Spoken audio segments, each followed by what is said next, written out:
La redevance incitative a été créée suite aux fameuses lois Grenelle pour prendre en considération donc, un certain nombre de choses, notamment donc, un volume des déchets qui ne cessait de croître, avec évidemment des coûts qui suivaient donc, la même voie. Donc il fallait bien sûr maîtriser donc, les dépenses et aussi, notion importante justement, comme le nom l'indique, tarification incitative, une certaine équité entre les usagers, parce que jusqu'à présent, la taxe liée aux ordures ménagères était fonction de l'importance de la maison et en aucun cas de l'utilisation du service. Le but est de faire en sorte que les gens paient en fonction de l'utilisation du service et aussi une incitation forte à utiliser le moins possible le service, c'est-à-dire à trier un maximum les déchets. Une campagne de communication a été menée auprès de la population de la presqu'île de Crozon en 2012 et 2013. Donc dans ce cadre, des réunions publiques ont été organisées avec l'ensemble de la population sur chaque commune. Et bien sûr, un agent de la communauté de communes est passé en porte-à-porte, informer l'ensemble des habitants de ce nouveau dispositif. Chaque foyer de la presqu'île de Crozon dispose d'une poubelle individuelle équipée d'une puce électronique qui permet d'enregistrer le nombre de levées. Le camion de collecte continue à passer donc, chaque semaine au niveau de chaque maison.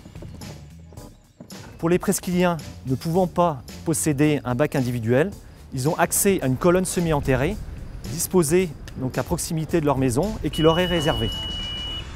Ces colonnes sont réservées aux ordures ménagères en sacs de 60 litres maximum.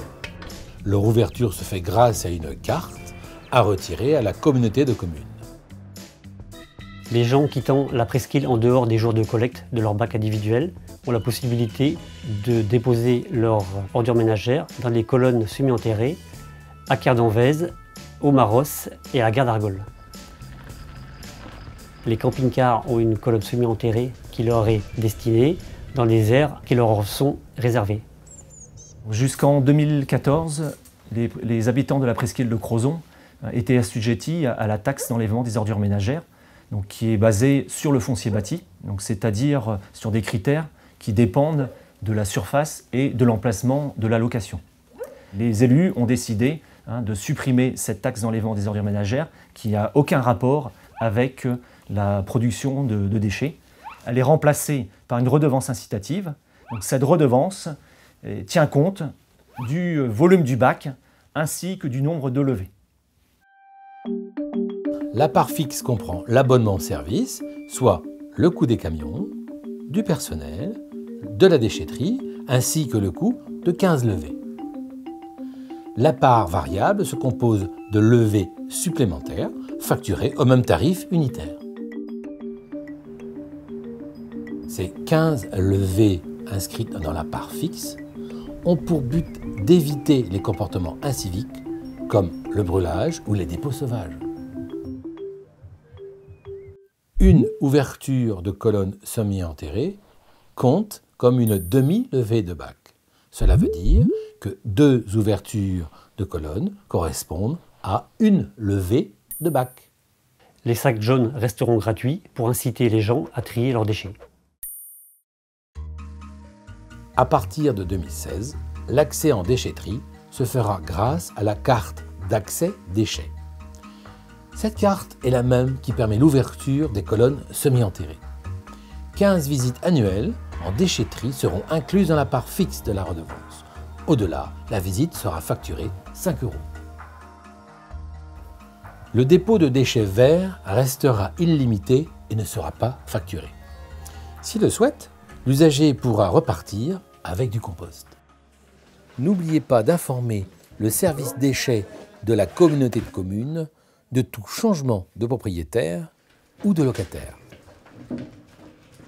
Sortez vos sacs jaunes et votre bac à ordures ménagères la veille de la collecte.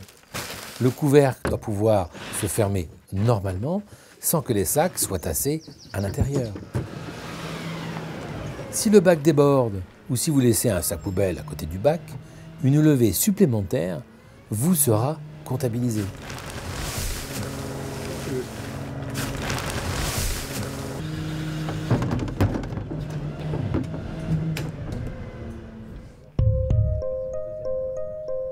Ne laissez pas de sac poubelle ou de sac jaune au pied des colonnes semi-enterrées.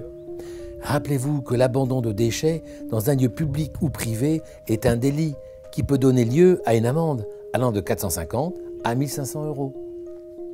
Alors, pour réduire le volume de nos déchets, le premier geste le plus important, c'est bien sûr de trier. Trier donc les déchets qui vont dans le sac jaune, bouteilles plastiques, papier, carton, boîtes de métal, le verre dans les colonnes à verre et les déchets organiques également dans le composteur. Le fait de trier nos déchets recyclables, ça va permettre d'éviter de les incinérer tout simplement. Ils pourront donc être réutilisés ensuite. Alors les déchets biodégradables, on va les trier et les mettre dans le bioseau à la cuisine et ensuite on les mettra dans le compost, dans le jardin. Ça permet de réduire d'environ 1/3 le volume de la poubelle et ça permet également d'éviter les odeurs dans la poubelle d'ordures ménagères. Alors les composteurs, on peut les trouver par exemple à la communauté de communes à prix réduit. Donc on a deux types de composteurs, les 400 litres et les 600 litres en fonction de la taille du jardin. Alors pour réduire les emballages, la première solution c'est déjà d'essayer d'acheter les produits les moins emballés et ensuite on peut également essayer d'acheter nos produits en vrac. Les objets en fin de vie ou les objets cassés, alors déjà on peut essayer si c'est possible de les réparer bien sûr. Ensuite on peut également les revendre, soit sur internet ou dans les vide-greniers, c'est sympa. Et enfin on peut aussi les donner.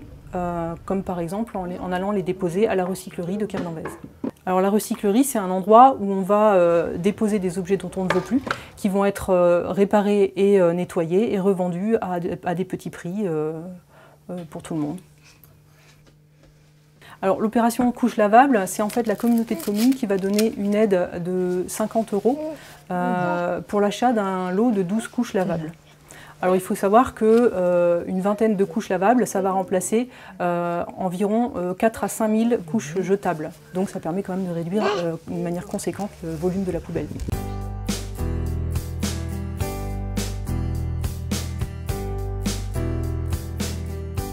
Le principe de la redevance incitative est en place déjà depuis un petit moment, même si la facturation ne va intervenir que cette année 2015. Et nous avons été agréablement surpris de voir la facilité avec laquelle les presqu'îliens se sont appropriés ce nouveau système de collecte des ordures ménagères. Et les résultats sont particulièrement éloquents, très encourageants, puisque nous voyons nos tonnages d'ordures ménagères baisser nettement au profit du tri. Et tout ça est bon pour les finances de la communauté de communes. Ça nous permet de maîtriser le coût, c'était l'objectif. Et c'est aussi très intéressant sur le plan environnemental, où il y a un gain très intéressant également.